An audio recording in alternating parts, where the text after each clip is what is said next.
Yes, and it's live. All right, everyone. Welcome back to our Educated Spiritist Healing Centers, Merlin Mystery Schools. This is a chance to learn something really special, where mystery schools meet with science. And welcome back, Master Michael. Glad to have you back. Appreciate it. That's what I call being fashionably late. What I was thinking for tonight's class is what Tony and I were talking about, as we could go to, was it the But also, I have some activities for you guys. Flaming sword?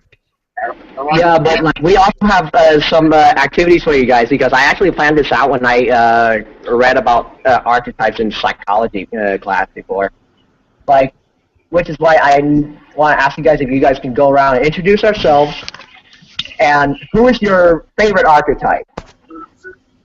And you try to experience healing centers, mystery school. Right, Tony.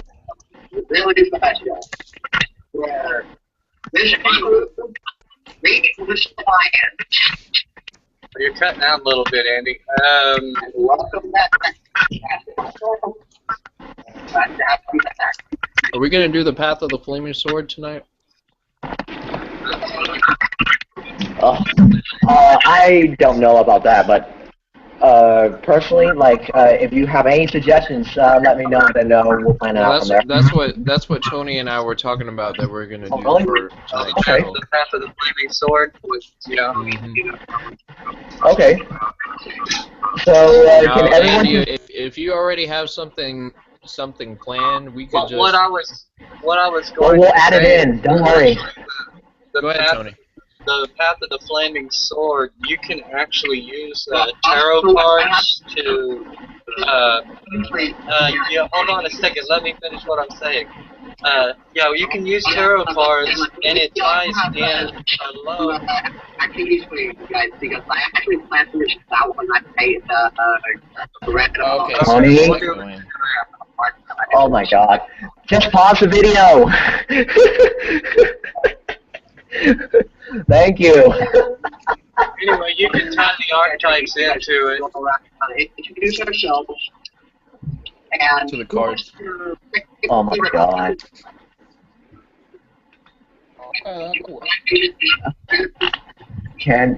Tony, can you please, like, I'll have to mute you for a while, because seriously, until you can, like, you know, pause the video for a while, because it's pretty distracting over You're here. not doing that on purpose, man. Oh, is it too loud? I can turn it down some. There you go. Thank you. I didn't realize it was speeding back. Normally Yeah, it is. And like, here's the thing, Tony, is like, I need you to, like, the reason why I put you on the YouTube link is because a lot of our users also have questions. So if I happen to not respond like quick enough, you can help me out. You know, it's ridiculous. So yeah, can everyone go around the room and just, like, first introduce yourself and what archetypes or deities you have most encountered with?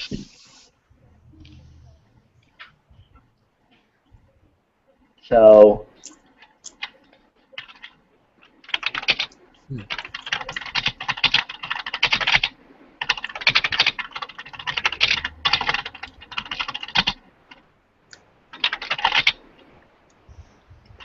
Hi, my name is Michael, and I like to drink pee.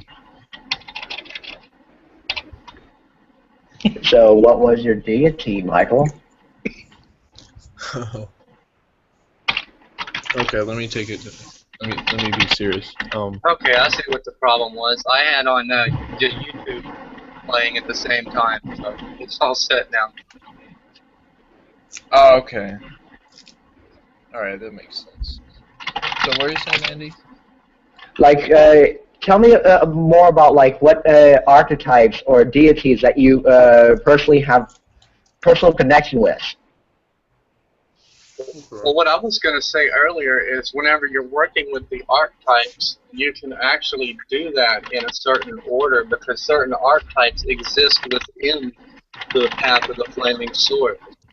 And whenever you use like the tarot cards, the trump cards, you can use those to rise up on the path of the flaming sword and work with the archetypes at the same time for that purpose.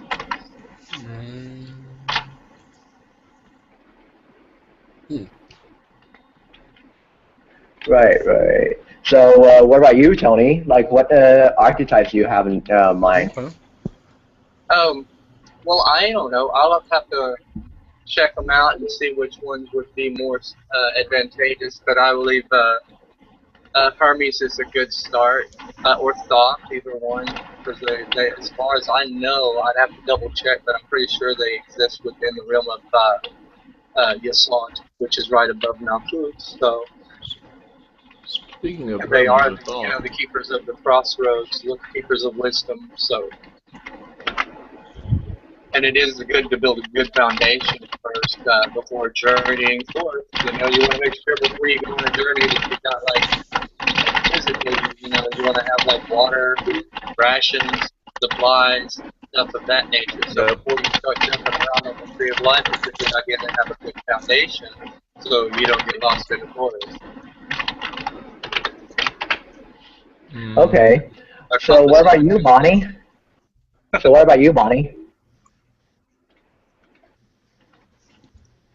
all around the world. I just got this book, and it's got all the different archangels, but it's also got. Okay, so can I be able to see the picture? Let everyone see it. It's also got deities and just healers that have lived in America ever. It's just called the Complete Encyclopedia of Angels. But it's not only angels, it's also archetypes and deities, and it says where each one is, all the different gods and goddesses. So I'm having fun going through this.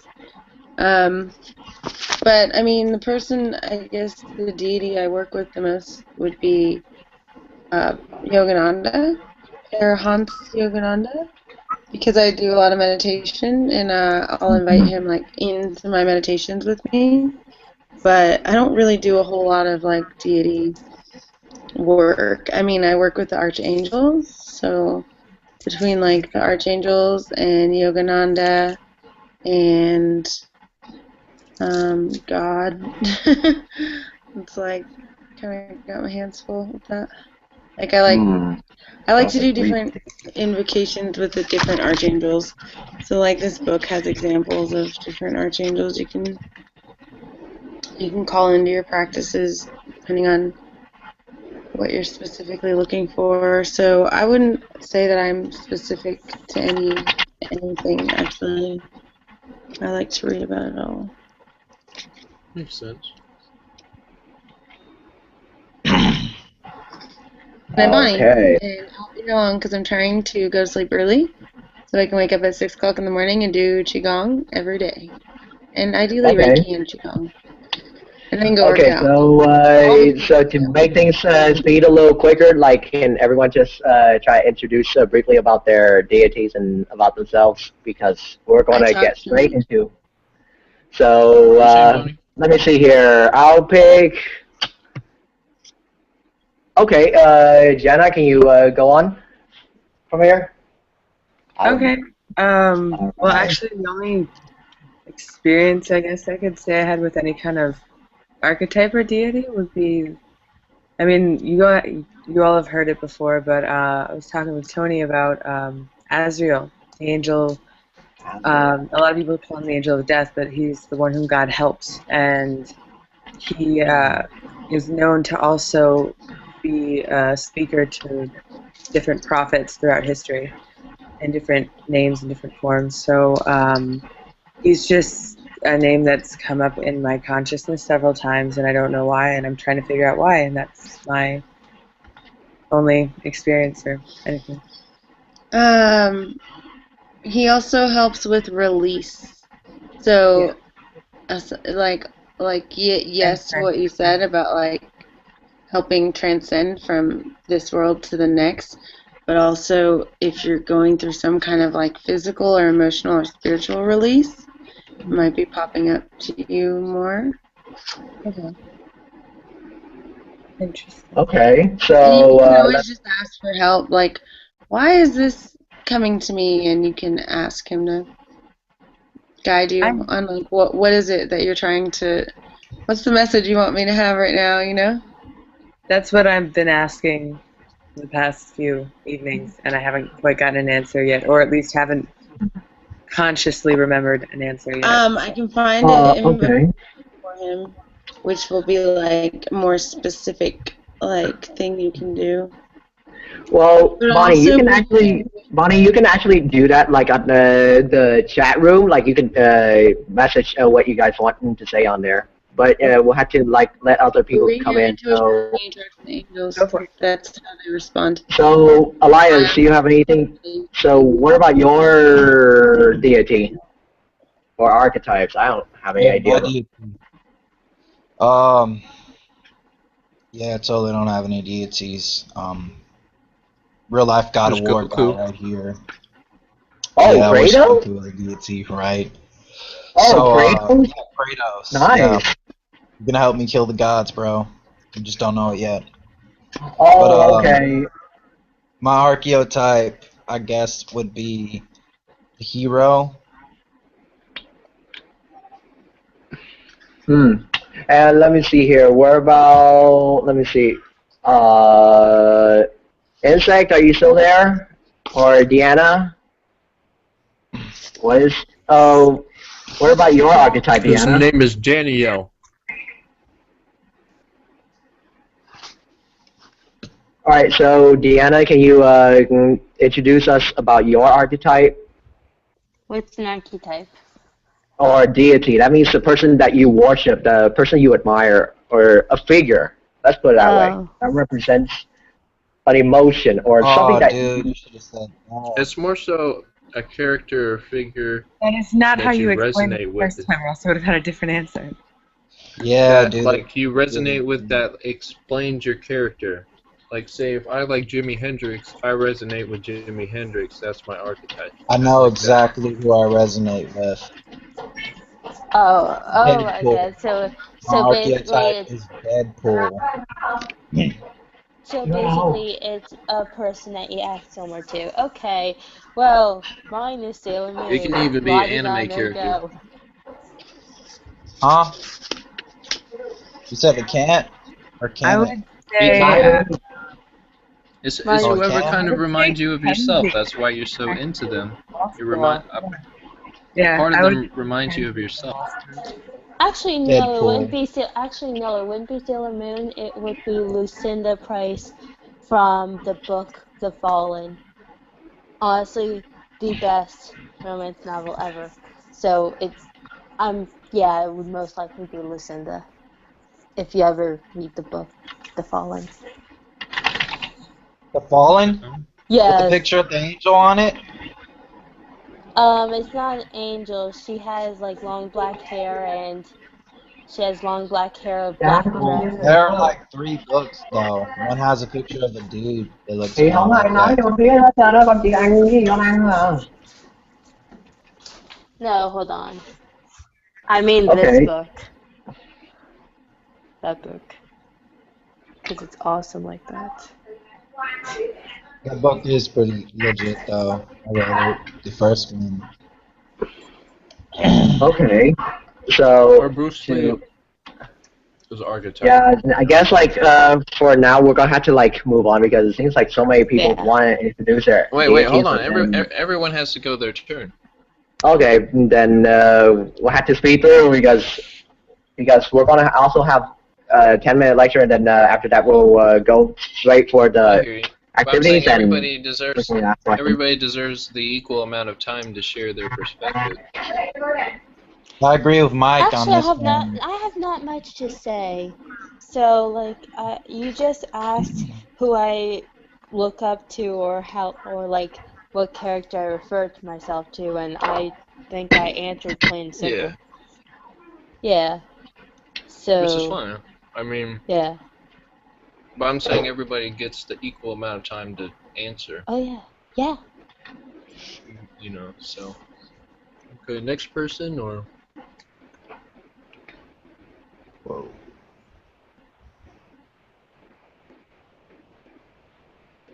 Okay, so Woody or Insect, are you still there? His name is Danielle. Or Danielle, because, or unmute yourself, guys, because seriously, I want to hear you, and I don't want to be the one who has to keep saying this all the time.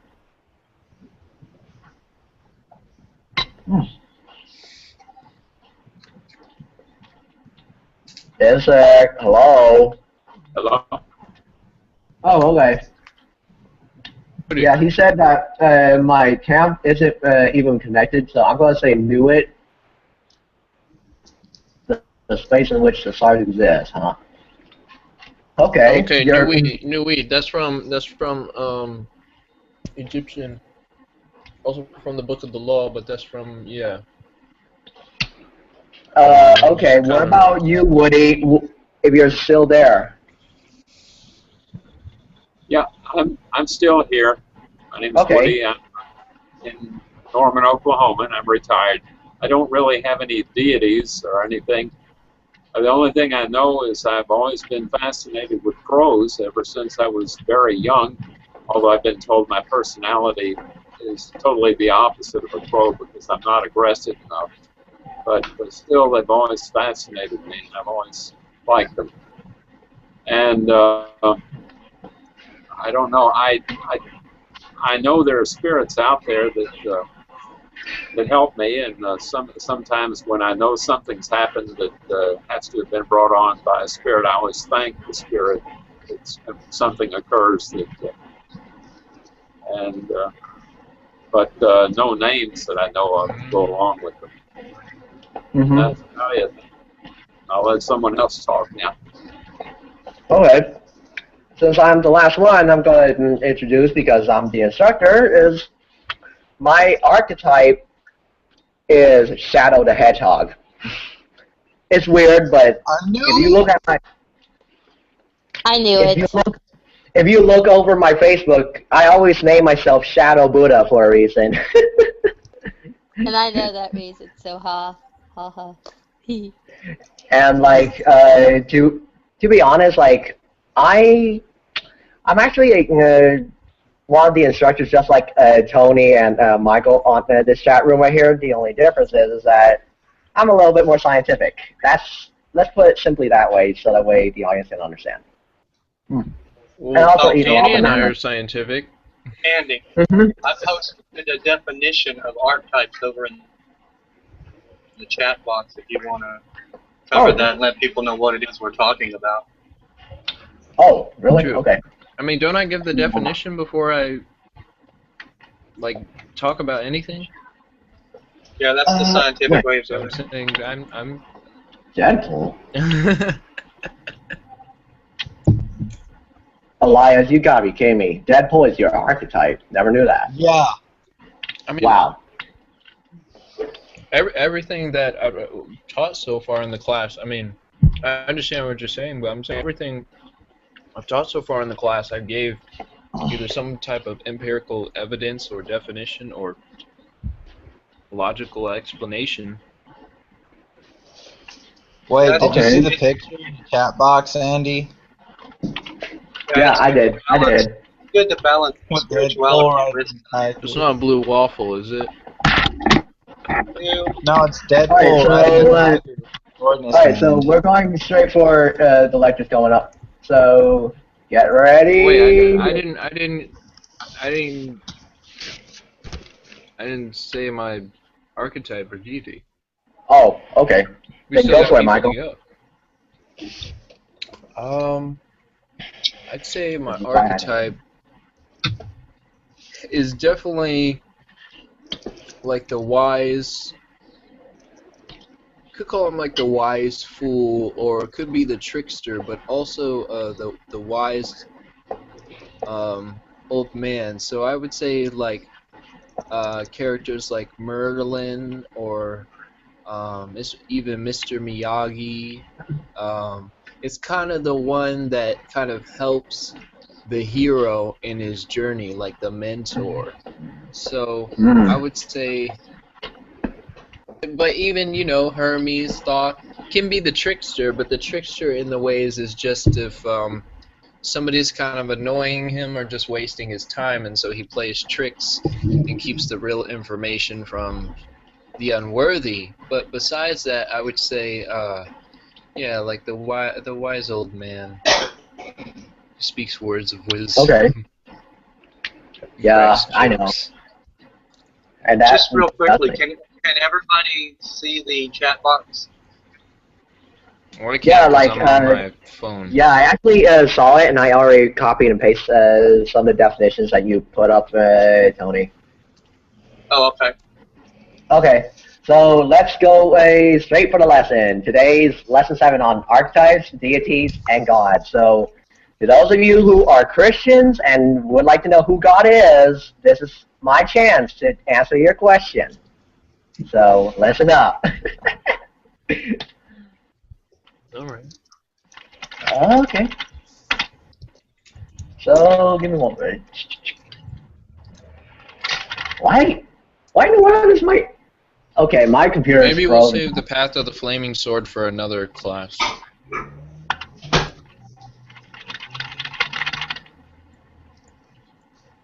Okay, so what is an archetype, deity, or God, and the difference? So, to what Tony talked about, an archetype is basically what he said here. It's a primordial image. It's a character or a pattern of circumstances that recurs throughout literature or thought consistently enough to be considered universal, like God or like Hermes or whatever God that you worship. Literary critics adopted the term from Carl Gustav Jung's, which is, you can call him the father of transpersonal psychology, the theory of collective consciousness, because archetypes originate in pre-logical thought. They are held to evoke startlingly similar feelings. This is very accurate because, first off, Tony, that is what in literature we always have, you know? Like, if you watch in every single literature, like 1600s, 1700s, even ancient times, we always have something, a figure, that you can look into. Also modern day, like Luke Skywalker. Even modern day. Oh, yeah, and like nowadays we have like ridiculous amount of archetypes. We have no idea how many.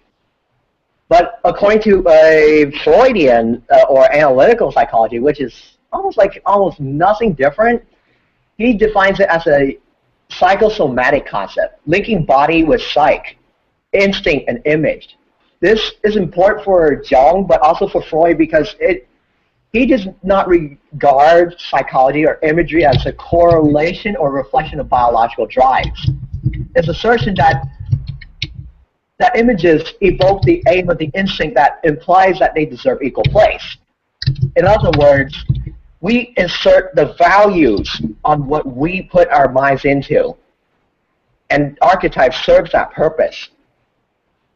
And what's the difference between a deity and a god? It's just basically on a larger scale. A deity, for example, just like a god, is a collective consciousness, just like an archetype, but a lot more people know about it. Versus a god, it's even much greater, where I don't know if you guys might realize this, but when you have a god or something, it's what we call a group of people that worships it. It's called religion. That's how we're just different in ways. The psyche function according to like what I showed you right here on the Freudian psychology. If you were to click on what I'm going to show you right about here, is that there's a difference between how Freud and Jung defines in psychology. First off, like if you guys ever go to college classes, Freud say that there's a superego. There's an ego and an ID. An ID is something that we drive as a human. It's our instinct. A superego is like our consciousness that we're, like for example, when I'm talking to Michael right here, like Hey, Michael, can you hear me over here? Woohoo! Hello, can you hear me? Yeah. That is what a super ego is. You basically speaking to that person, and that person responds to you. Versus the ego, on the other hand, that's your morals. If you are a person, like for example, you grew up in a different culture, you have a background of traumatic experiences, or you have something, it all defines or it affected your ego in some way or the other. That's how egos came into play in the Freudian society or psychology. Jung, on the other hand, he takes that concept and put it in symbolism and yoga, where he was more of like this person saying, this is us, the ego right here. But at the same time, there's also an external ego, which I'll get into in a moment, that we visualize right about separate from us. Anyone get that right now? So far? Which Yes, Which I. actually, like, if you were to go further into like what these counselors, if you were to go into like psychology or into psychoanalysis, they always have techniques called dream interpretation, where the goal of the psychologist or the counselor is to first make you invoke that so-called dream or whatever vision deep inside of your heart or wherever it is or your soul to come out into the external world. And when you react to it, that's in psychology we call that transference, where you act like exactly like that character in, like for example, in that movie or in that moment of childhood of yours. That is what transference is. Versus countertransference, that's when you have a psychologist uses his or her own feelings from deep inside and try to convey that message to whatever person you're speaking to in that particular time period. Anyone getting it right now? Like, right now. Alright, so for you guys over here, I'm going to have to share you a little video right here. This is about Freudian's model of personality and identity. This is also like a video about how in the world do we, for example, if I were to tell you, okay, if I were to say like, I am this or I am that,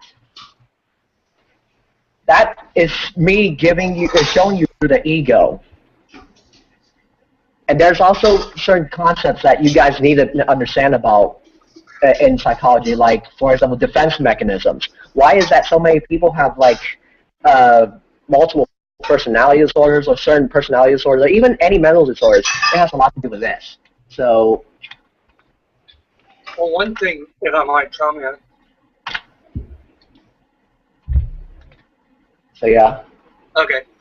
Yeah, I actually came across this, it's a book and an audio that Skull Babylon posted in Paradigm Shift that is absolutely awesome. What it basically says is there's 5 different things you can do to basically overcome the ego, super ego ideas. And I liked them so much I actually put them on my desktop on a picture, so I've got it right here. And wow. And what it is there's 5 different practices. One of them is stop and take 10 seconds of stillness. Because where are your thoughts coming from? If you can observe your thoughts, are you the one thinking? Yep. Also, bring consciousness to actions that are normally performed unconsciously. So if you like walk out to your car, to go somewhere, feel your feet hitting the floor. Feel your hand opening the door. Be in the now. Become super aware of your immediate sense and perceptions. Choose your mental activity. Choose what you decide to think on.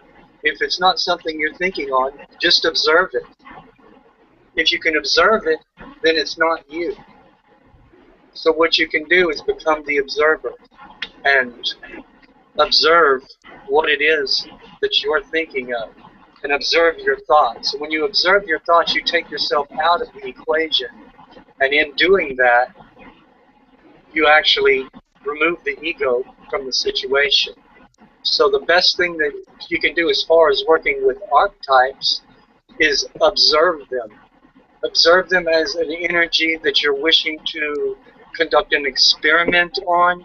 You're wishing to learn more about that particular archetype, that particular essence of being, whether it be in agriculture, whether it be Hermes and the trickster, and getting people to use their mind, use their brain, and say, wait a second, that doesn't make sense. Exactly. That's what makes me the trickster. So you want to make sure people are paying attention. So, and that's another way that it's an archetype. But at the same time, I'm not the trickster, but I can observe the trickster and manifest the trickster's mentality in the whole process. But yes, I will definitely get y'all a link to that page that has that book. It's awesome.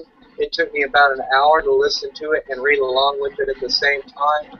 But it really does help as far as separating the ego and getting to know what the ego is. Because when you're thinking those thoughts, especially Bonnie knows fully well in meditation, whenever you're, and you do too as well, Andy, and anybody who has meditated, whenever you're sitting there and you're trying to be quiet and you're calming your mind and you're being still and you come up with these thoughts, well, if you're trying to be still, then who's thinking? That's your ego. And if you just observe the ego, eventually it'll get tired of just being ignored. Oh, yeah. Exactly, Tony. And did you, that's why, like, if you guys actually studied, like, both psychology from Jung and also from Freud in that early time, like, you guys might notice, like, there's a lot of similarities in there. Like, for example, in Jung's society or psychology, they say that you're creating the external archetype. Now, that's true because think about it. He built that philosophy on top of Freud's psychology, where he said that the external is actually just a makeover of the internal, something inside of you that you bring out from within you that you admire so much. And dreams are nothing different. That is what it is. So going back.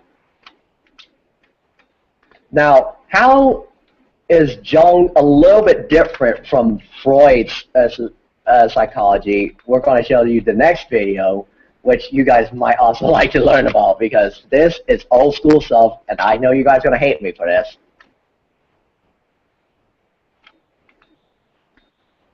So,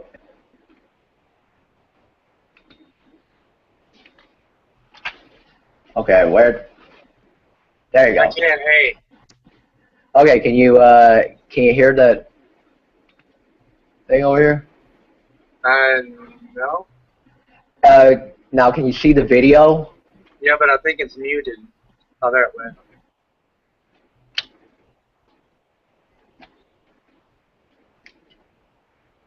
Okay, you have to click on one of the ocean pictures down at the bottom so you can see it. But I'm still not getting any sound. Okay, then I'll have to like turn it up on YouTube right here.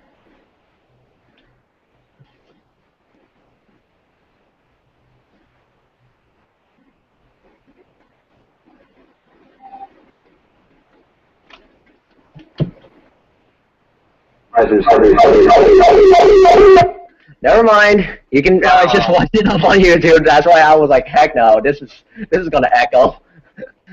Shoot. But like, I'll send you the link for you guys since you guys are so interested in it. Basically, that is what we're talking about.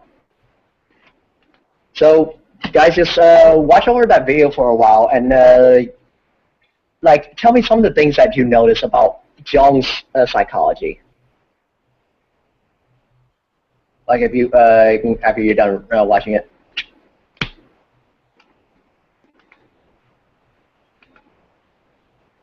And by the way, turn on the caption. Okay.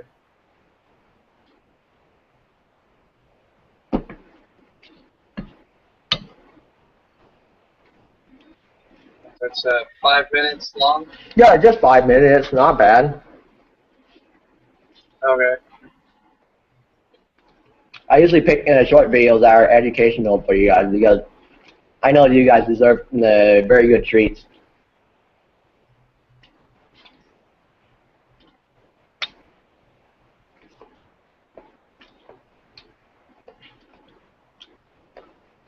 Mm. Mm.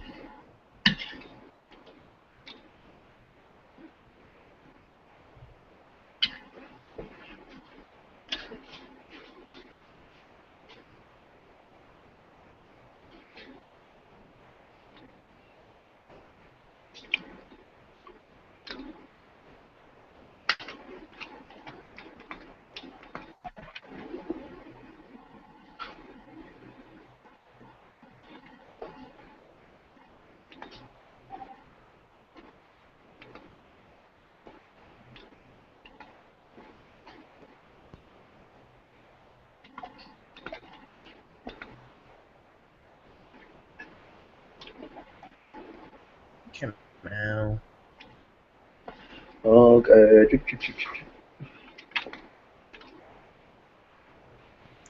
Tinky Winky, Gypsy, la la. You're so weird. I know, Deanna. Just hold your horses. Just hold your horses. Teletubbies. So are you guys watching the video right now? Hello. Hello. Yeah. Okay. So yeah, like, it was pretty Did weird. you know Oh, wow. Teletubbies got banned because they have the homosexual signs on their tummies? Well, isn't it just a rainbow? Exactly. I like I don't know. rainbows. Don't ask me the stuff I found on Twitter. I heard on Twitter that see? that's ridiculous. That's I put a rainbow up today.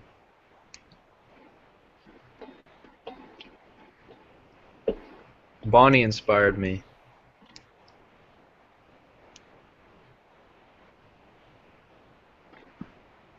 Would I inspire? I missed that. To feng shui up my room, Ooh, yeah. make that's it more great. tranquil. Totally. Far out. I'm still working. Well, I don't know. Yeah, man. Oh, I took my Batman poster down too. I took like all the posters down.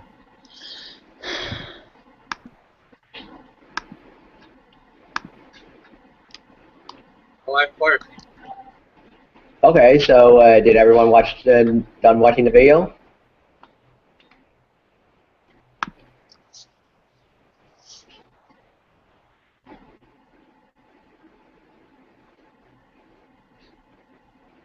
According to feng shui. Oh, I can see somebody's screen share. Yeah, that was mine. It's okay.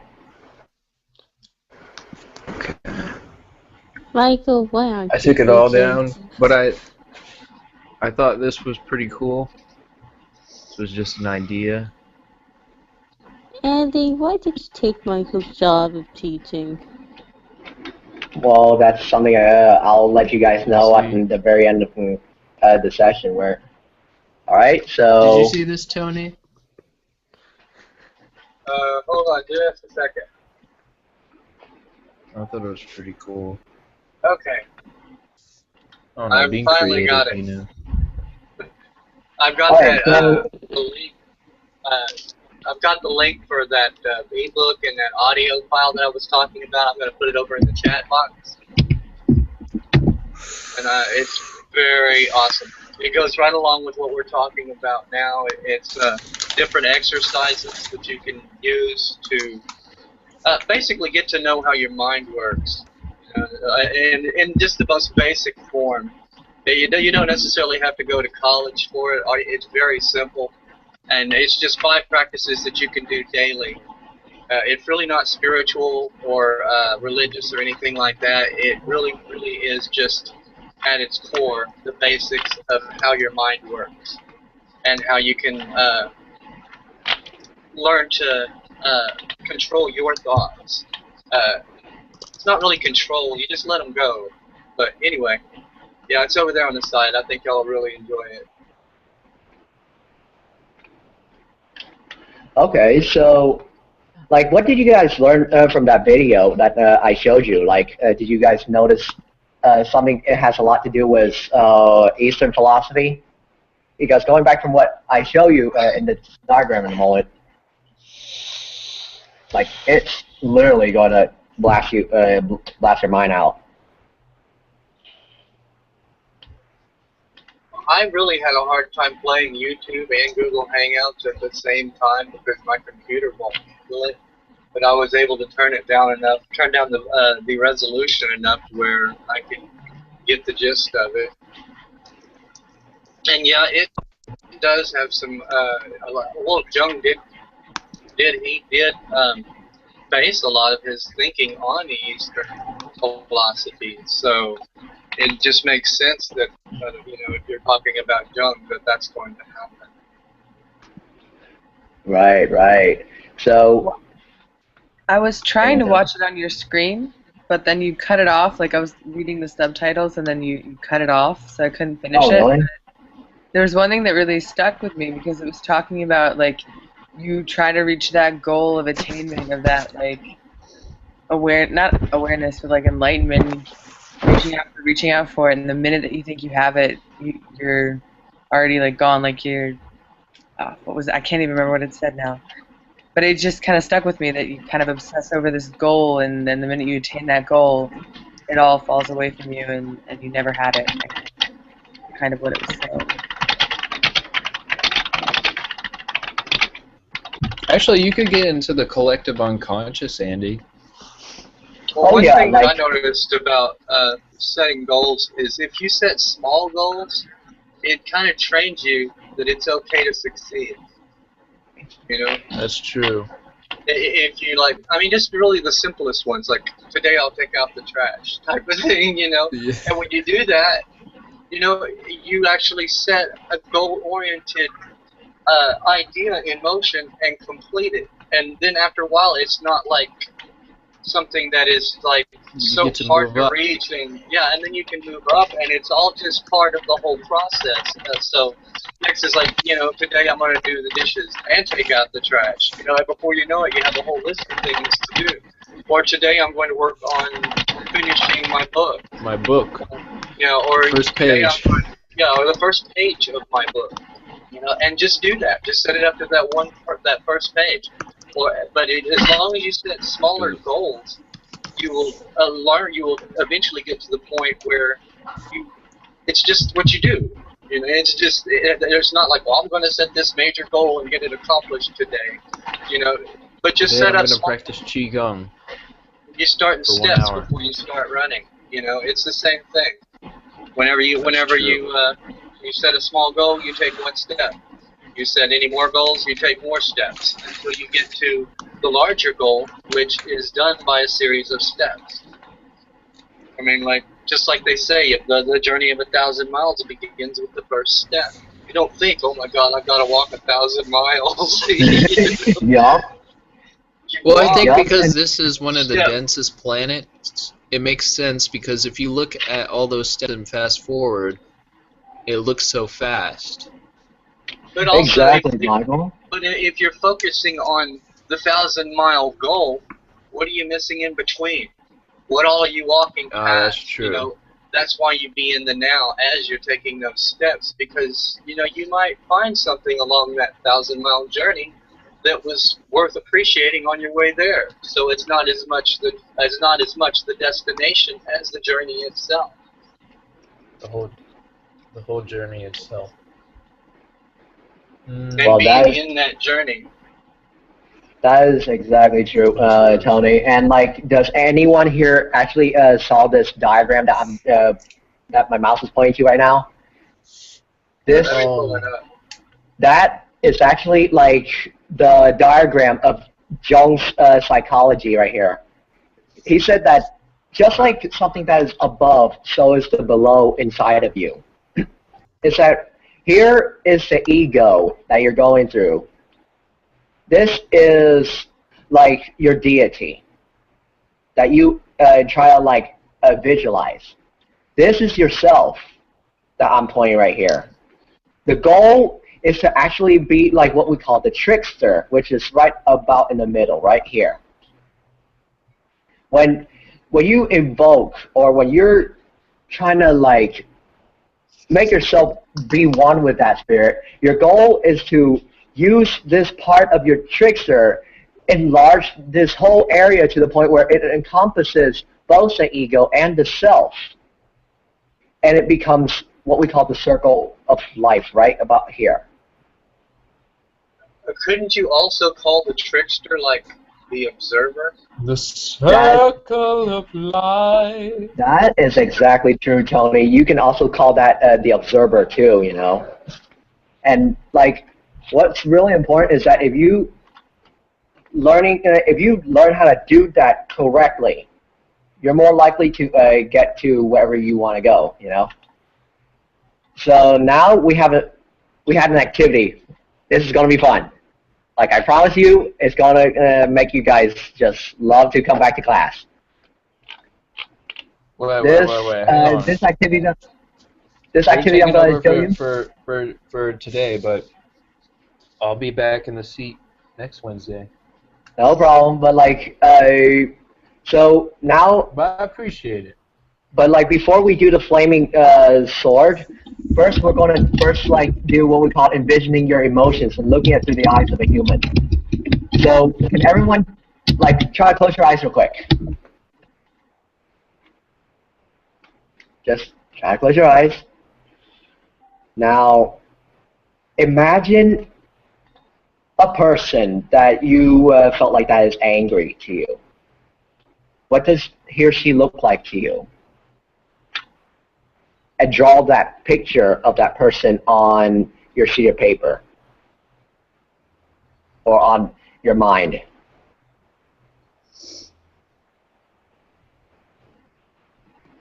And then we'll get down to all the emotions, and then we'll share about it in the end. Just let everyone let me know if you're done, and then I'll move on to the next one.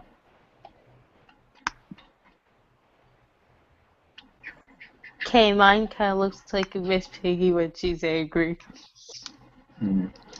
Well, just keep on drawing.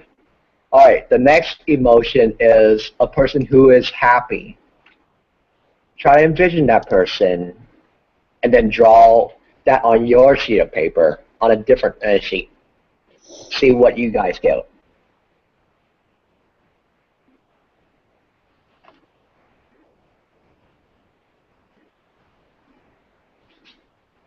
You don't have to draw it pretty, but just as long as it's observable.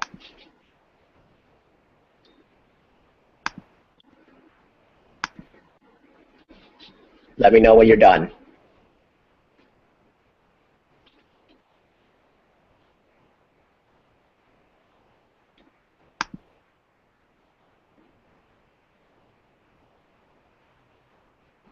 Okay, finished. Anyone else? Done? Yep. All right, so on this next one, draw a person that represents to you lust.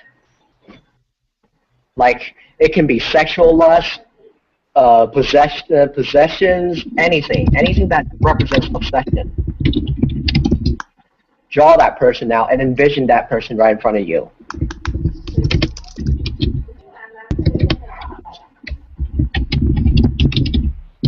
Let me know when you're done.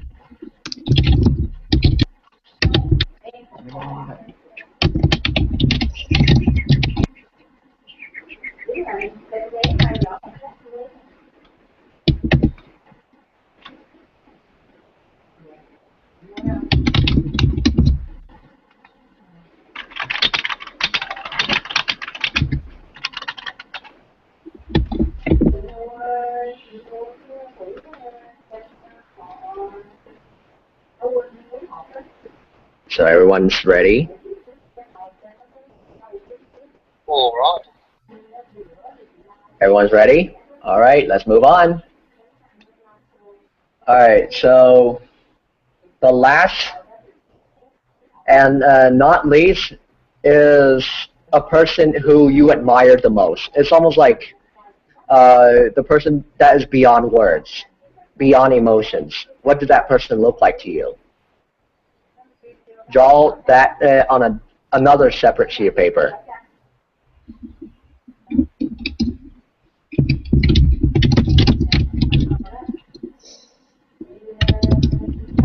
Let me know when you're done.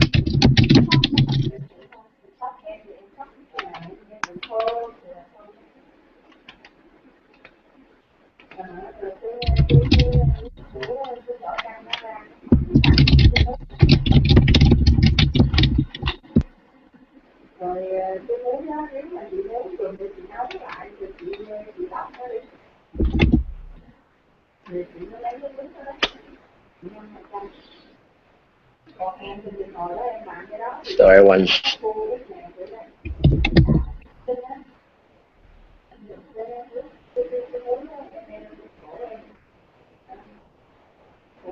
all right. So everyone's ready.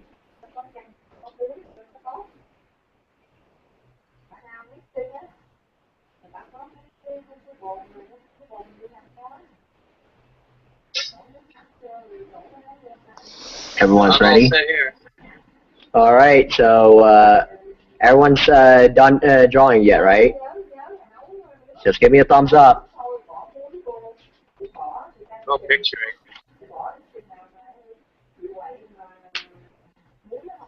I start drawing, I'll start like really getting into it. Are you done, Bonnie? Okay. Where about? Okay. What about you, Woody?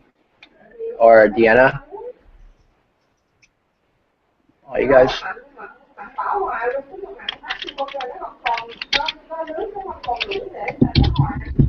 I'm not a very good artist. I draw because I'm trying to do. I got too lazy to draw on paper, so I just drew it mentally. Okay, that's totally fine. Now, I'm tired. everyone, now open your eyes. All right. So, if you guys have drawn your pictures or have visualized whatever emotions I'm talking about, which is first anger, lust, whatever it is, love, and beyond words. Show me some of your pictures. Like, what does it look like? And tell me, what do you notice?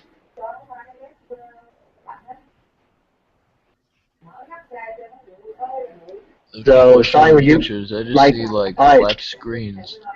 It's okay, yeah, Michael. Just show your image up. I drew it in my mind. So, can you describe it? First, the deity or the archetype anger. Anger was like the person that I thought of, or the archetype of anger. Yes, the person you thought of when you're drawing it.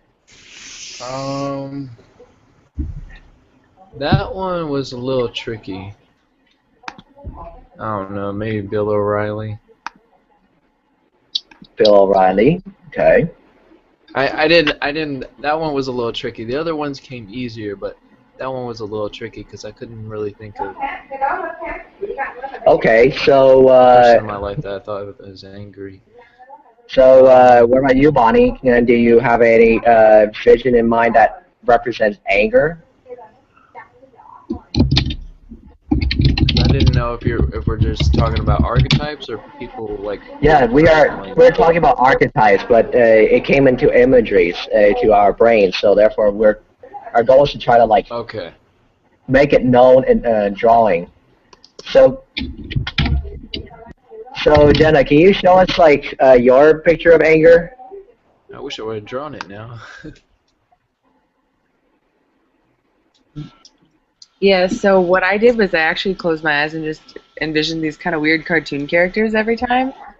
Okay. And I wasn't able to get love because by the time I actually got the book and I started drawing, we were on lust, and I remembered anger so well that I was able to draw anger. But I don't know if that works. I don't know if you can see it. Yes, I can see it. Oh wow. I wish I could see it. I just see black. That was pretty good. I wish it would work. You have to click on Jenna's Oh. video down at the bottom. Okay, what about you? What about you, Deanna? Well, I just pictured it as like I just pictured anger as a really steamy, mad Miss Piggy. Miss Piggy. Yes, like from the Muppets. Like picture Miss Piggy, but really, really mad okay. Kermit. Oh, okay. Oh, Miss Piggy, okay. I think Insect Mind was just like, I can't.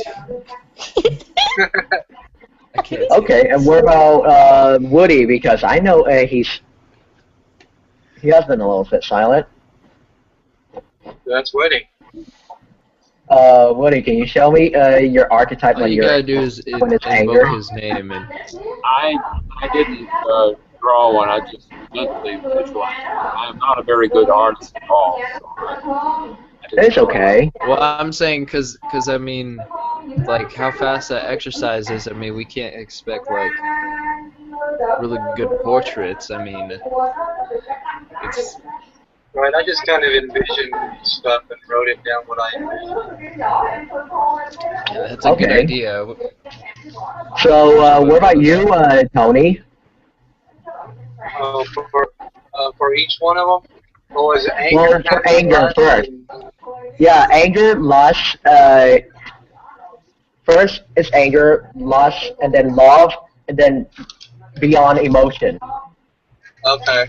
Well, anger, what I pictured was a red bean standing on one leg, about to fall over.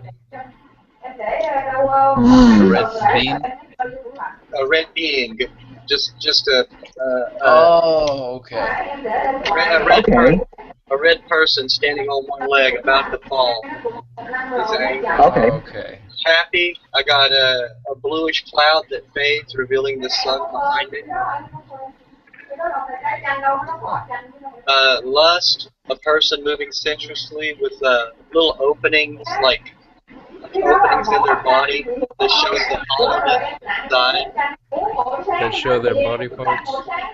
No, it just shows them as being, there's nothing inside. It's completely empty. It's just almost like, wow, that's annoying. Andy, can you mute your mic for a second? Sure. Okay. Yeah, for lust, I pictured a person moving sensually with just actually gaping holes in their side, and it showed nothing on the inside. It was almost like they were just completely empty, showing a hollowness inside. Now, the ones where I admire the most, I just pretty much pictured a being of light. I actually didn't finish for you, Andy, because I also did, this was the lust, and it was just pretty much like a female body, and that was it. Like, the face wasn't that script, but... And then this is the person of absolute love or truth. Like, it was a really weird, like, skeletal face, and I don't know why, but that's just the first thing that popped into my head. So... Talented artist. Thank you. Yo. I wish I could see. I just see. Continue sleep in a minute. It's 10:15. Oh yeah, I did mine. If you want to see mine. Yeah. Yo, this is anger right here. I don't know if you can see it. Can you? I can't. That's it's an angry smiley face with a mustache and goatee. Oh yeah. Oh, I like your sense of humor. This is lust right here. I had a goatee once. Is it too bright? No, I I can see can- that. Yeah, it's like my crappiest drawing of Wonder Woman ever. This is Lust. This one's Happiness. I attempted to draw a female, but I did Should be horribly. able to see That's now. how I always do. I always thought Wonder Oh, Woman was there. Okay. See now. I can see now. And then That this looks like is the last one for the looks like one Beyond of those Emotion. Tekken characters. What, this one? Or the one before it. Yeah, the one before it. It looked like Yoshimitsu.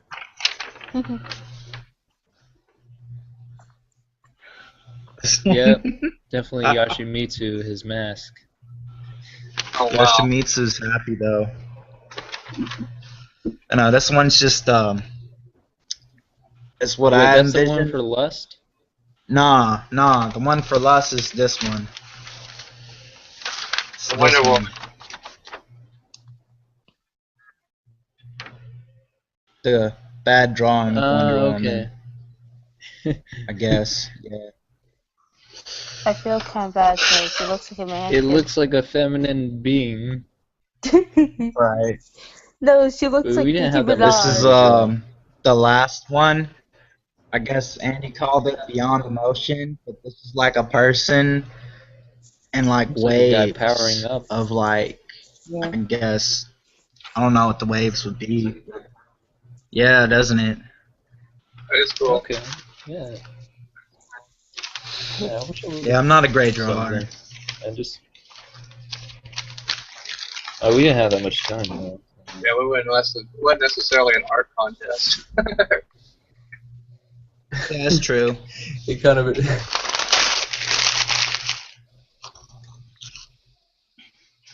What? Okay, so All right, who's so next? I Oh, is did that all? Anyone Merlin. else?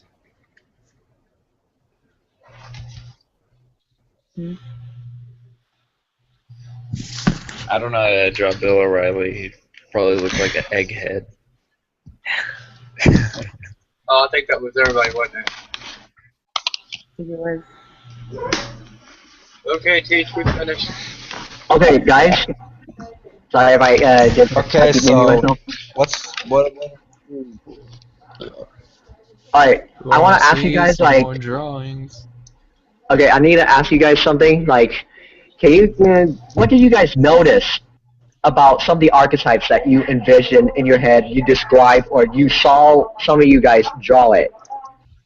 Like some of your emotions when you associate with them. I noticed most of mine are anime. Is that bad? Well, beyond anime, what emotions do you specifically felt when you saw that picture? Wait, Like, I for don't think example, there is beyond anime. like I want to ask you guys, like, when you see like Elias' picture or, for example, Jenna's picture, what do you notice about your emotions?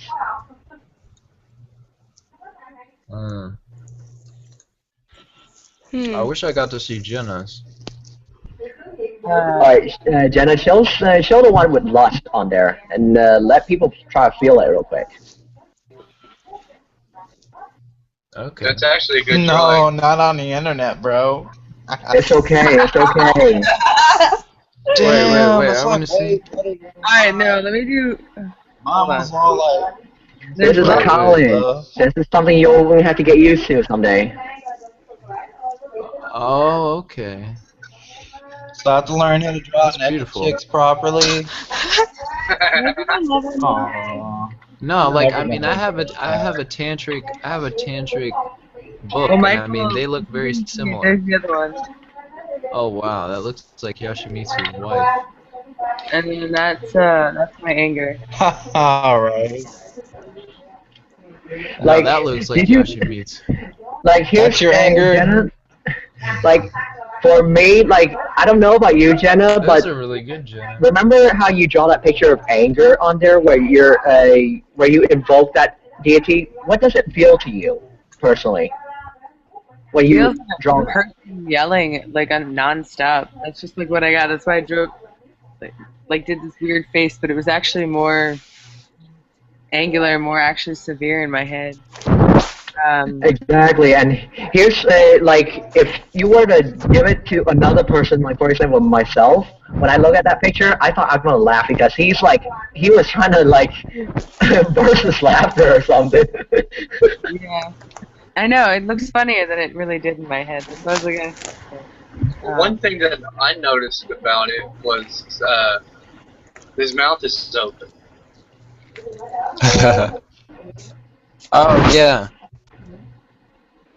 Yeah. And if you think about that, when people get angry, that's one of the first things that happens. They open their mouth. They scream, let the emotion out.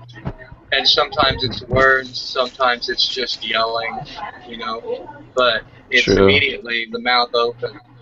And it's cool because, like in the Kabbalion, it says lips of wisdom, and the sign of Horus is with your finger over your closed lips. To be honest, when I'm angry, The sign of silence. Okay, so Yeah. what do you guys notice about when Jenna draws the picture of lust? What was your emotion? Because I know that Jenna was feeling lustful inside from that picture.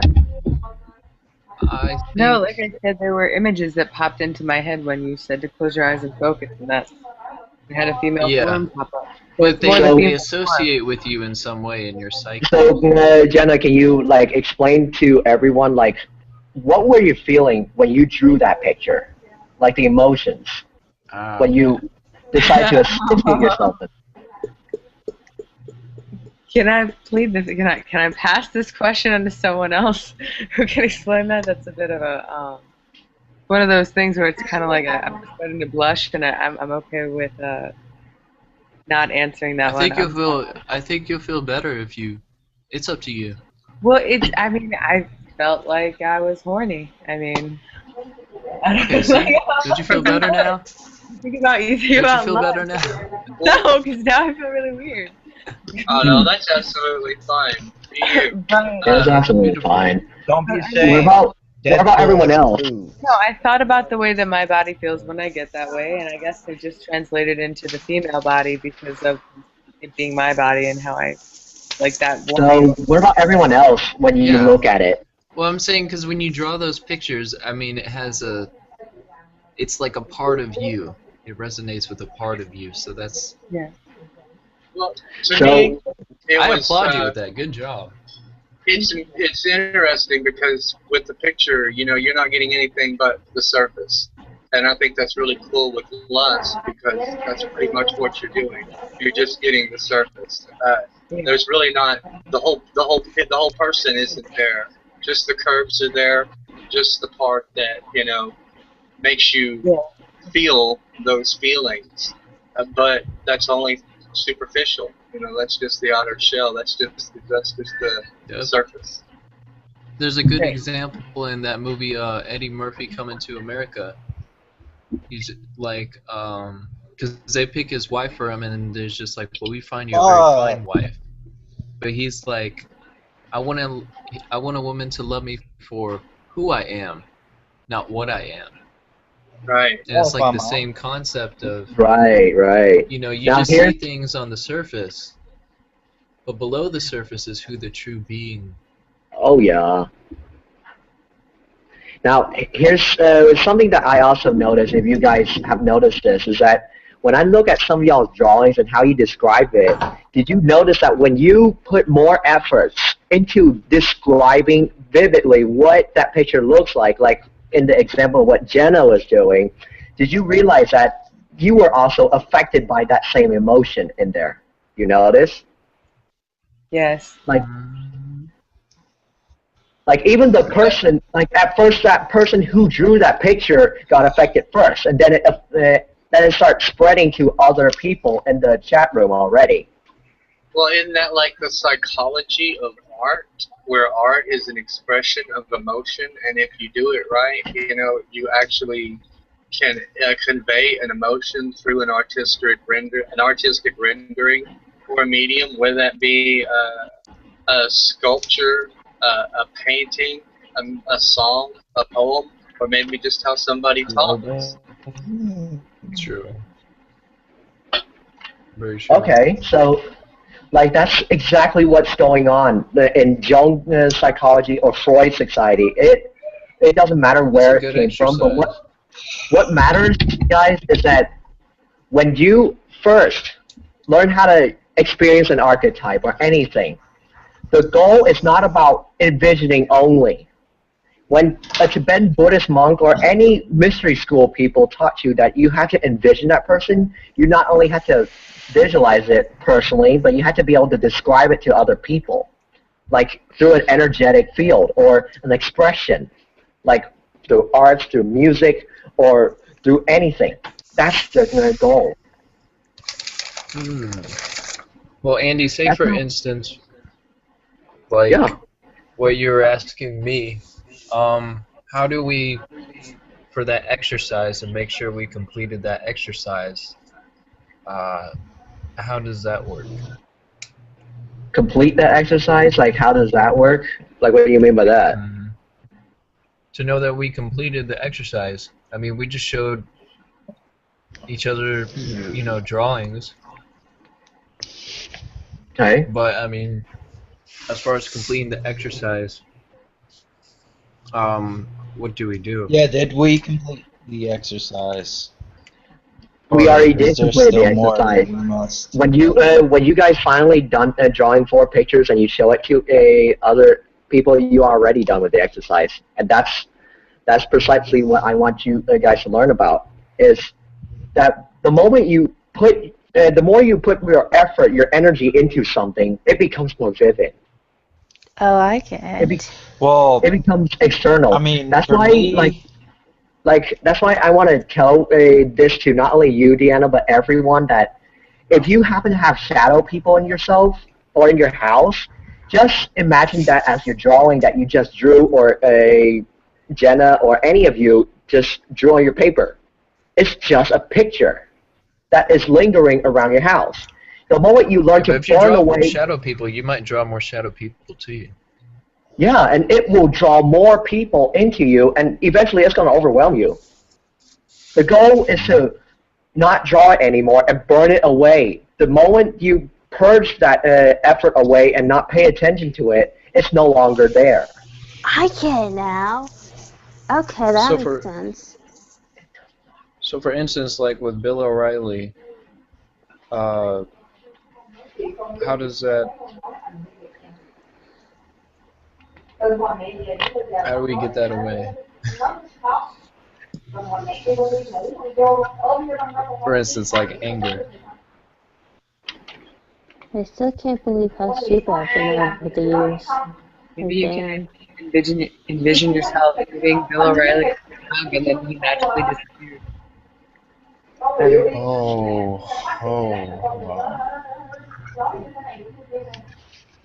Okay, I can do that if he disappears. Okay, so now He disappeared. so once we're done with that exercise, now we're going to go into what we would like to know about. First off, let's rephrase what we have learned today about Jung and Freudian psychology. Is that basically, when you're talking about Jung and Freudian, it's almost like a hierarchy where Jung is laying the foundation of what mysticism is. Freud is like at the bottom of that foundation. However, when it comes to understanding about what deities, demons, and gods, and other things in religion, that's what basically what it is in a nutshell of transpersonal psychology. And so, like, if you want to get rid of a deity, it's easy. Just don't think about it. Or you want to get rid of an existence of somebody or something, just don't think about it. Or think of it in a different light, and they will function in a different way. So, like, for your homework, for those of you who just came into class, is that I want to try a little experiment where I'm going to do it with you guys as an instructor. Is that you guys choose at least or read a short story or a book or a novel, anything of any length that you personally can do. This time, instead of just simply reading the story, you envision yourself as the character or the narrator or the protagonist in the story and identify yourself with that character. First, you have to envision it, and now you have to do the following exercise where, like, first off, you have to look at yourself in different perspectives of the characters in the stories, and then you move yourself back as a third person and see how your ego shifts when you do that. And try to answer the following questions: is that, what did you notice about your ego and superego shifted when you envision yourself in that character's shoes instead of being the reader that is reading the story? And how does that shift change you as a person throughout your days? And the last question I want you guys to write this down is that, what new perspective do you have on your life story when you start looking at your own life the same way? You might notice there's a difference.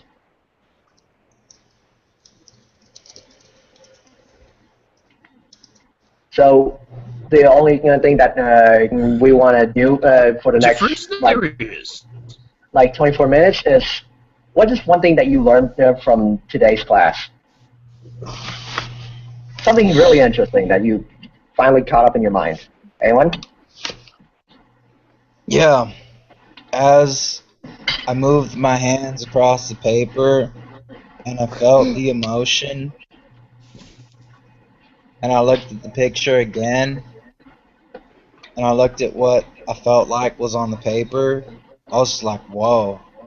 You know, it's like that feeling you get. It's kind of strange. Whoa, whoa, whoa. So, anyone else have anything interesting that they learned? I took a lot from what Tony was discussing about setting smaller goals, and when you attain the smaller goals and instead of I thinking really like that. large. I'm losing everything now. I'm sorry, I can't contribute, but focusing on these archetypes and these deities and these energies as representations of my inner self, and possible representations of things to help me grow, and little hints towards changes that I should make in my life as well, or things that I need to overcome. And Jenna, did you notice that when you use that same method that I did, you can actually overcome your own anxiety? You realize that, right? By simply, overcoming yourself and saying, hey, I'm not going to be anxious about it? No, it's like you have to make it first conscious by like drawing it out, like in a picture. And then after that, once you recognize what it looks like, you were simply say, in the third person point of view, is that a good thing? And once you do that, do you notice any difference?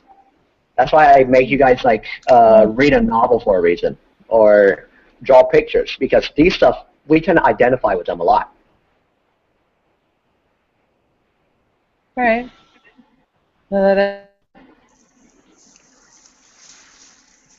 So what about you, Deanna?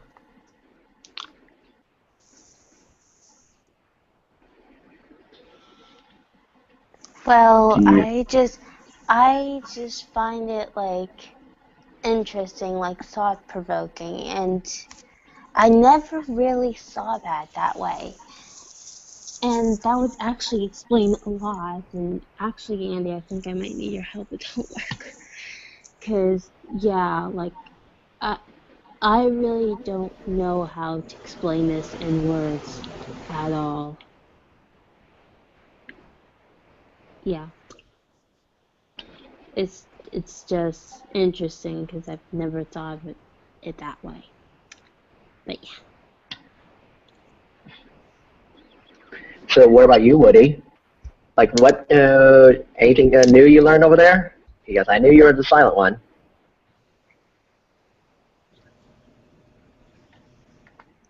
Who, Woody? Oh, okay. I have no idea about this guy.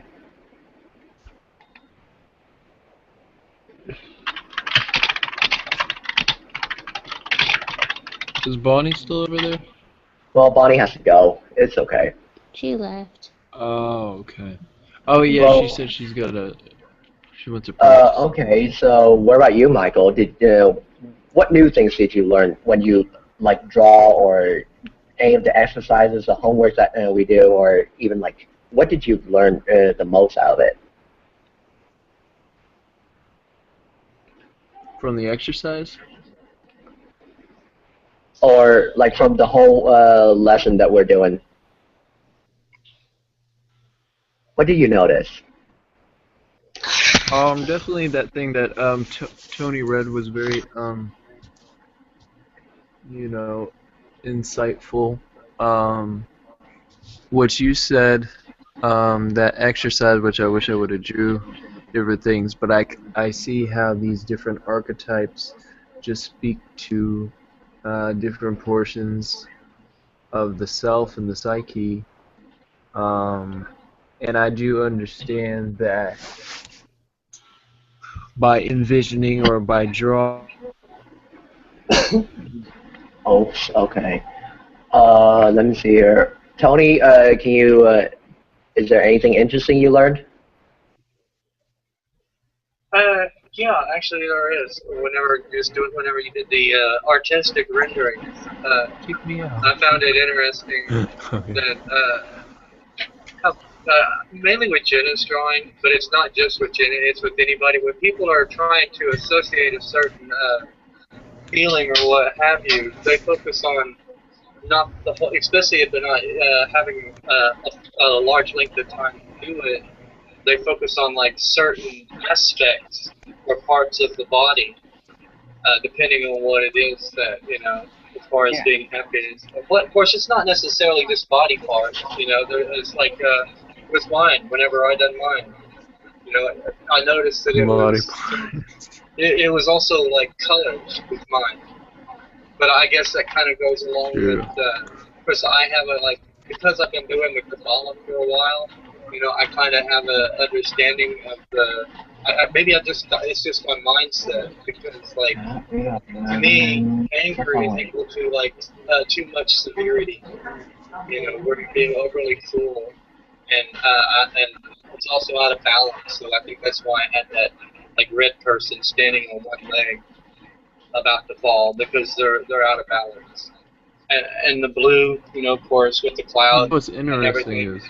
So yeah, it's cool how those colors and those body parts that Michael stuck on.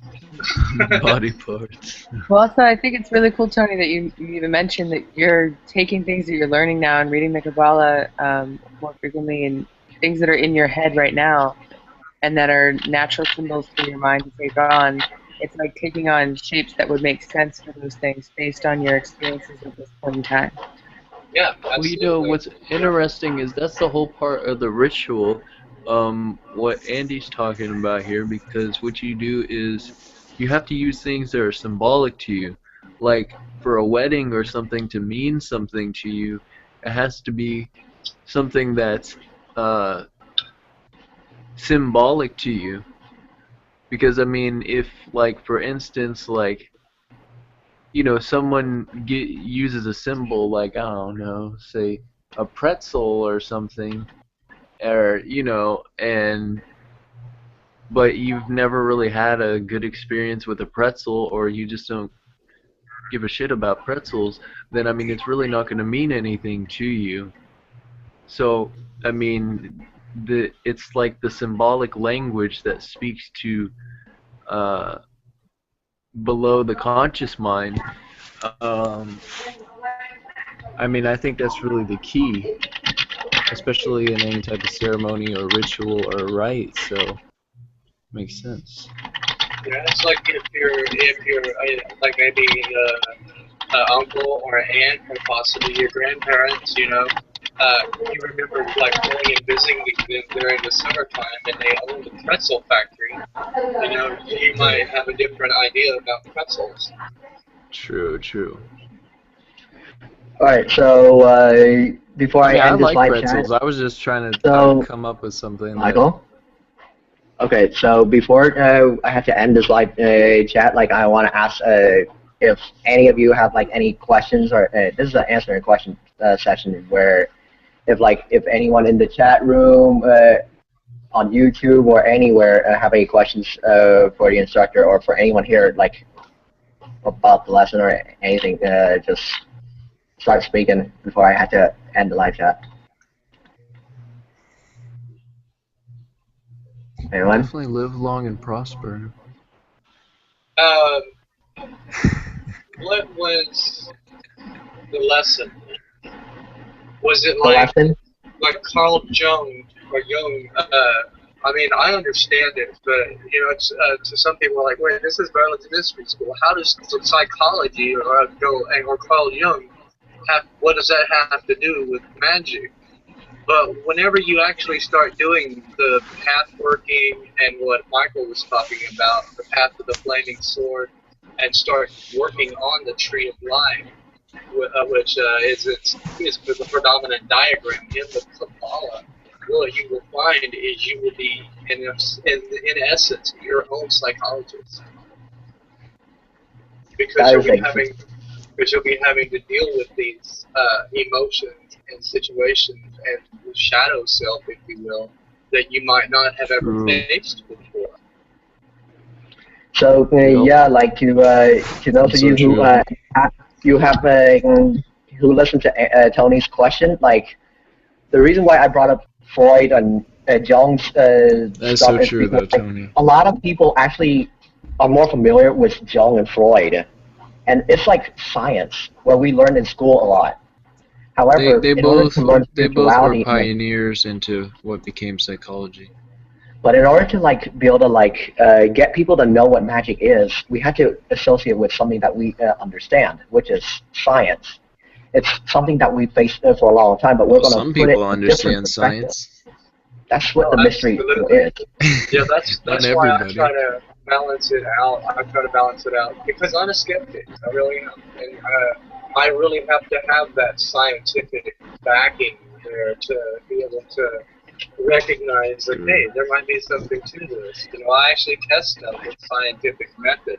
Alchemists, they use science and mainly like chemistry to test ideas, and they use the scientific method to do it.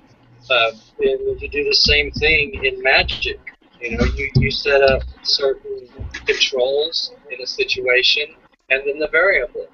And whenever you work with that control, Experimentation. Yeah, it's experimentation. That a true magician is absolutely beyond all things a scientist.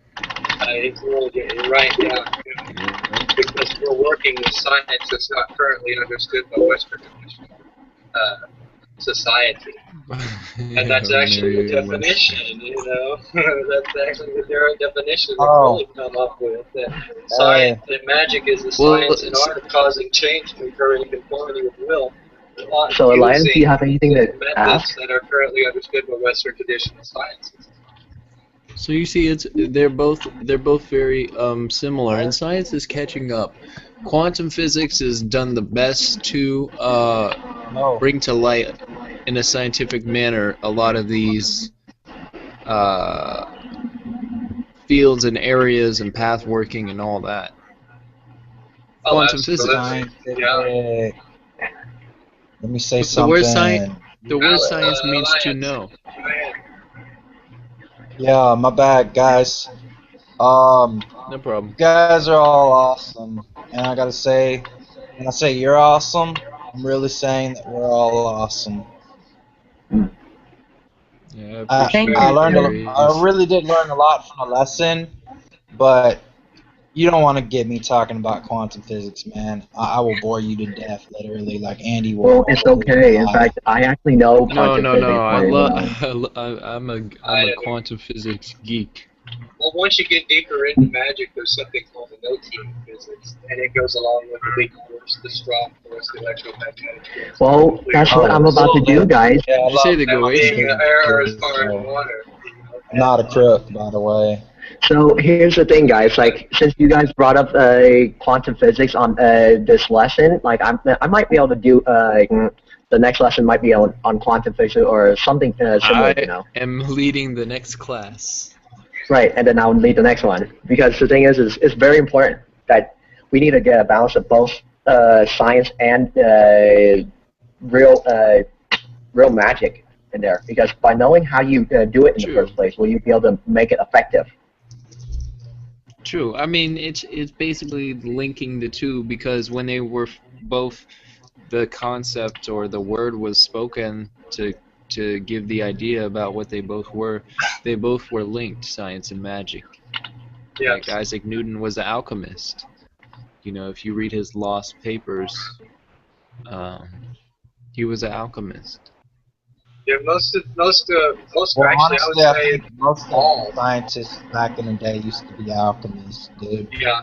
And Yeah. one physics book I had back when I was a kid, the only reason why, no, I stole it from school, but the only reason why I did that was because it said, in the beginning, all scientists were originally alchemists. And you know, Exactly. it's true. Oh yeah. Because it's like we took all the spirit out of alchemy and made it into science. That's why I like Hermetics, because it shows the science of magic. So if Oh, you yeah. ever want to learn how magic works, Right, check Hermes out, Trismegistus. yeah, check out the Kabbalion. That's why I So, always like- bring it up. So, Because the Kabbalion is absolutely awesome in giving you like the Matter of 7 fact- universal laws. Even in Harry Potter, what was the girl's name that was like the smartest chick in the whole group, pretty much? Her name was Hermione. Hermione. Hermes is like the feminine version of Hermes. Oh, Oh, that's all yeah. good. I was checking if you were still alive. So, does anyone here have like any last words for the audience or any last questions before we have to end the live chat right now? Yes. Free love for everybody. Free hugs. We're all awesome, and we're all gonna ride a tiger on a freaking rainbow to the next dimension. You know, I think Dude, that pretty I'm much sums it taken, up so I for don't me. need free love. Live long and prosper. It's not that kind of love. The Force Well, is could be, strange. hello?